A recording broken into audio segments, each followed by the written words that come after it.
we have seen, I have visitors. So.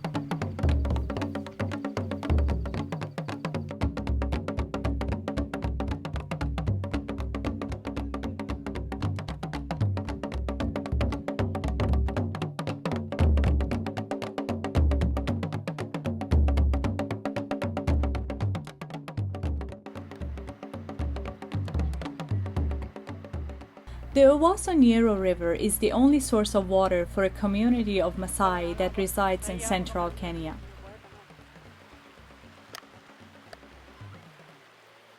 Regardless of the season, the Maasai depend on the river for water, but water presence can be inconsistent because of floods, droughts, and other variations in the stream flow. Kenya is basically 2/3 arid or semi-arid, implying that a bigger portion of the country is dry without any surface water resources. Kenya experiences floods and droughts. In the northern part of the country, we experience drought every year. Large fluctuations in the availability of water make it difficult for the Maasai to grow crops and raise livestock. In this underdeveloped area, there is no food security for the people and their herds. In fact, the everyday life of farmers focuses on finding a location for their herds to graze.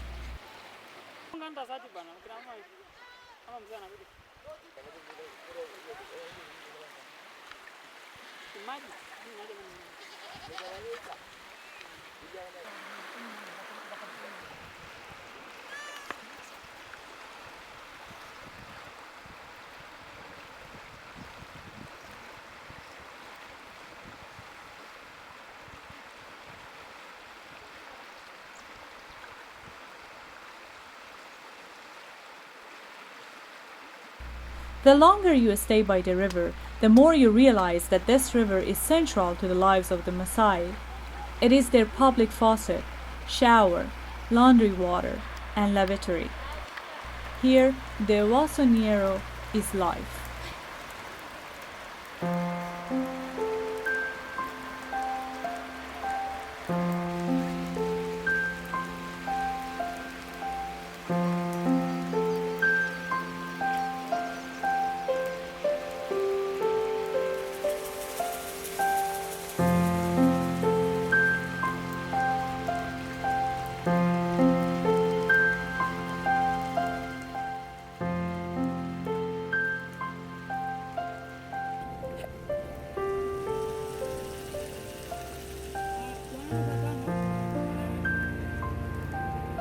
I'm a hydrologist working on a project to install gauges on the Ewaso River.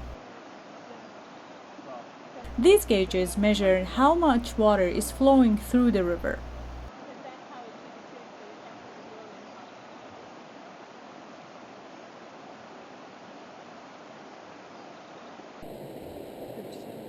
$57 or $51? $57, okay. Thank you. The collected data is very valuable for the planning and management of water resources, including control of water quality, agricultural planning, and prediction of floods and droughts. Calculation, let me see how different. From the point of view of a hydrologist, there are several reasons why the water resources in this area are not reliable. The first reason is the way that the water is managed. The source of the Ewaso Ng'iro River is Mount Kenya and its glaciers. Upstream, there is a significant amount of agriculture. The farms upstream from this extraction point are very green and lush because a lot of water is extracted here. But this means there is less water left for the areas downstream where we are working.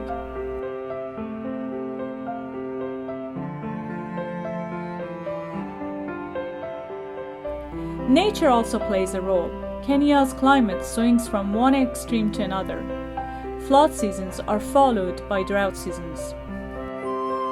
In Africa, we have a lot of water resources, and in the same time also we have little water, and also we have water which is polluted. The average annual rainfall in Kenya is 630 millimeters. Other countries such as Spain, Poland, and the United States receive similar annual precipitation. In fact, Kenya would rank between the states of Nebraska and Minnesota. But the quality of life in Kenya does not reflect this abundance. There are storage ponds, dams, and rainwater harvesting infrastructure in Kenya. However, without a nationwide water management system, no quantity of these local solutions could create water security for Kenya.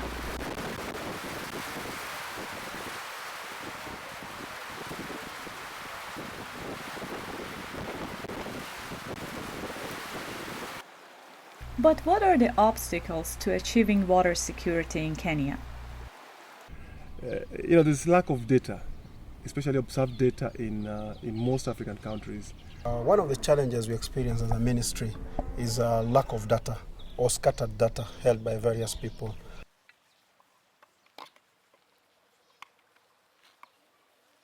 Installing flow monitoring gauges makes a huge positive impact on the lives of those who depend on the river. River monitoring helps us to predict the timing and power of floods. Then we can build dikes and storage reservoirs to minimize their impact. Otherwise, floods can be very destructive by washing away the riverbanks and the farms on them.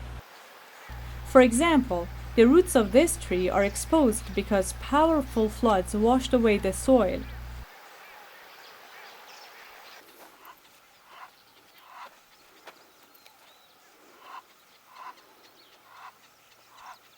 Things change completely when the drought season arrives. The water is far out of reach when it's needed most.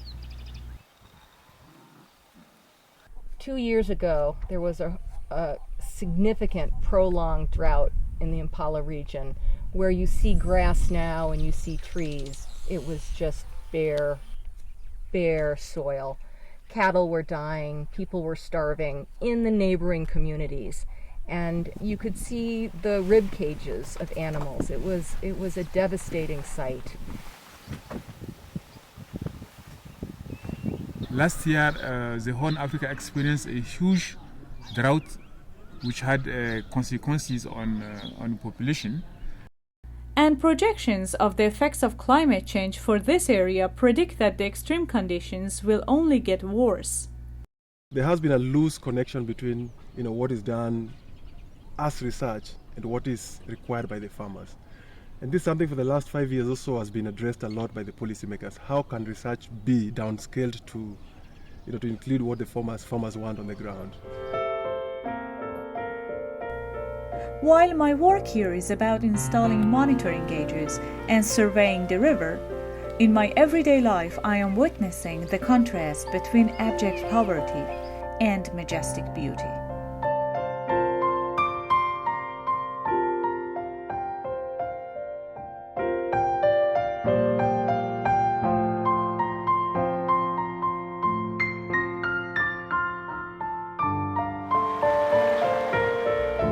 As a daily chore, women carry water from the river to their houses.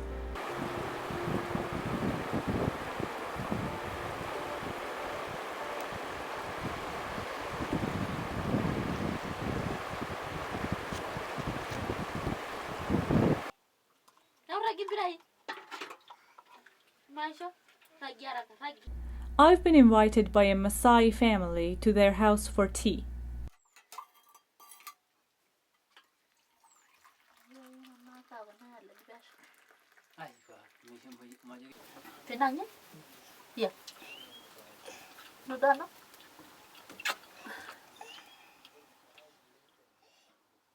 According to the United Nations, A human being needs 50 liters of water per day for meal preparation and personal hygiene. The average Maasai person uses an average of 4 liters of water per day, while the average North American uses more than 200 liters per day.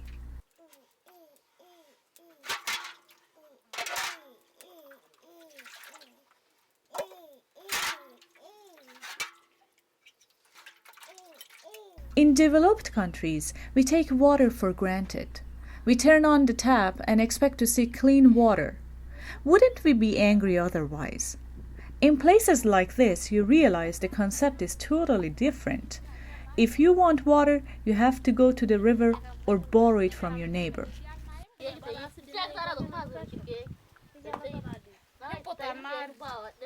And just like this, the entire day is consumed by collecting supplies. How differently would this woman be spending her time if she had the luxury of water piped to her house? Now, the provision of water in Kenya is not a privilege, rather it's a right, it's an obligation that the government of Kenya must provide water to every citizen in this country. It's contained in the Constitution of Kenya 2010 under the Bill of Rights that every citizen in this country must have water available within a reasonable distance and at an affordable cost.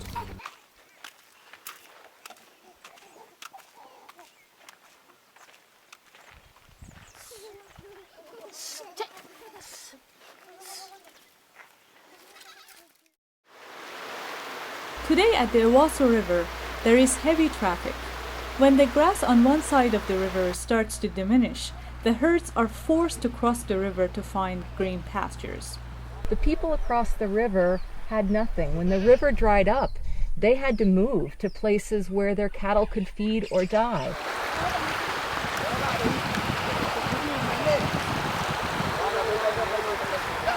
The work starts by sending the camel first. This 3-year-old female camel will be sold at the market today. The market is on the other side of the river.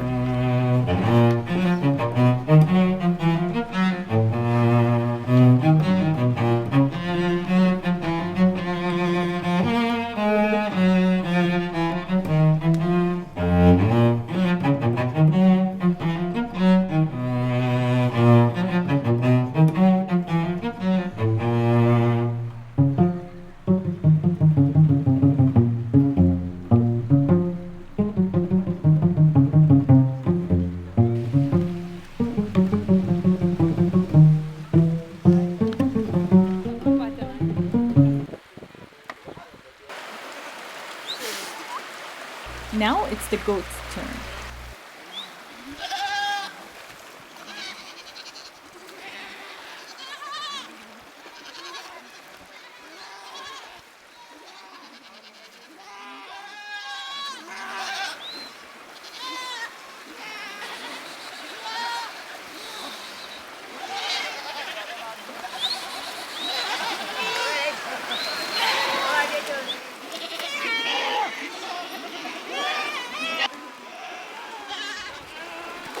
If only they knew the grass is greener on the other side.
The fieldwork for installing gauges turned out to be a very challenging task. Transportation issues, availability of matching parts for gauge installation, and coordination of people reduced our project efficiency.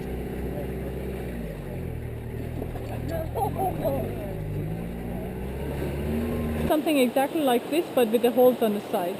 Or something like this, is smaller, this diameter, with the holes on the side. Yeah. At the second monitoring site, the wooden mold for the concrete was stolen overnight and the concrete collapsed. We had to start the work afresh. But we are not the only ones that face such a challenge to collect data. Somalia has been in civil war for the past 20. During that civil war, many meteorological stations which are useful to gather or collect data has been completely destroyed. But the nature it is as it is. The drought still is there, but we don't have a means or ways to gather information. We have opted to do the automatic weather stations, which is very expensive, and we are also faced with the problem of standardization of these equipments. We've already lost a couple of them. In the absence of data measurements collected directly from the field, remotely sensed data obtained from satellites can be used. With computers, this can be developed into hydrological models and used to monitor droughts and floods. One such tool is the African Drought Monitor program of Princeton University. It monitors drought conditions, soil moisture, and rainfall. Climate change and water is the defining problem that we see in Africa, as well as other parts of the world. And so we're hoping that these tools will enable the countries to be able to make better monitoring and prediction capabilities. We have been working with the University of Princeton to provide tools which could help African countries to monitor and also to, if possible, to forecast drought, because that will help them to anticipate and to take necessary actions to address the issue of drought. We're installing a drought monitoring system. Water security is a critical issue in Africa, and we want to give tools to countries in Africa to be able to monitor drought and to be able to see what will be the impacts as they look at their crop and their crop predictions over the growing season. In January we went and had a similar installation in Niamey in Niger for West Africa, and now we're in East Africa. We hope that in the future that will be done in South Africa. This is what it looks like at the moment, and you can see here the website drought.icpac.net, so it's actually up and running. And we have our multilingual part of it here, so different languages. Click on one of these and it updates the user interface to the language of the choice there. And we have some other indices here as well, so we actually have soil moisture from satellites, and many other types of products and indices can be added to this fairly easily. From an African perspective or experience, there are very many tools that can be used for drought monitoring. Some of them come from Asia, some of them come from the United States, some of them come from Europe, so to speak. This tool employs a lot spatial data, that is remotely sensed data. So that's a plus for this particular tool. And therefore, its applicability is going to be much more than the previous tools that have been used. So I have a lot of hope of this particular tool. Countries will go back and continue using the tool to test it. And really what you are looking for is their feedback, because we need to know what is the added value of the tool for them in order to see what we have to change, what we have to adapt, so that really the tool can be improved for the benefit of the population. And as I said initially, we have also the issue of floods. So if the tool also can be adapted to address the issue of flood, that will be wonderful, so that we can have within the same tool can help to address the two issues: the too much water, the floods, and the too little water, the drought. This particular tool is being extended from monitoring to forecasting the likelihood of drought over the next 3 months. This will provide the kind of information that farmers can utilize. We may not say, up to now, we may not know, for example, the African Drought Monitor is the best tool to use. But at least if in any case we can be able to forecast with some level of probabilities. And those probabilities, of course, they take into consideration the aspect of uncertainties in forecast. So this can be a starting point towards giving future information about the aspect to do with water resources or drought studies or floods and so forth and so on. So yes, there are some errors, but at least it's better to have some error margin than to have nothing at all. To correct the errors of the computer models, we still need real monitoring stations.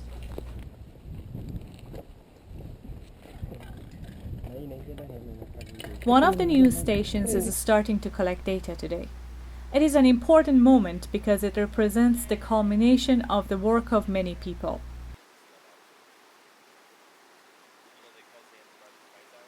Yet this has been done as a research project.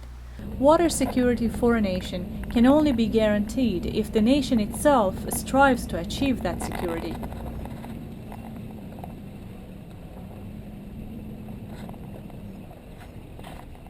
We are trying to look at minimizing the impacts of drought on the population, and it's important that we generate useful data which can be input into the model, the drought monitor model, so that it can be periodically be improved and therefore be able to predict what is exact on the ground. For us to be able to do that, we must have good quality data. We must improve our network coverage and also the quality of the data. We like to have a proper planning, and that's what our government are doing. We would like to integrate all the communities who are sharing that information. In the meantime, also we would like to integrate the sectors who are providing service to the communities, whether it's agriculture, livestock, environmental, water resource management. In the Ma language, the word Ewaso Ng'iro means muddy water. The dry season will be coming soon, but the fate of the muddy water can be controlled by the people through science, hard work, and education.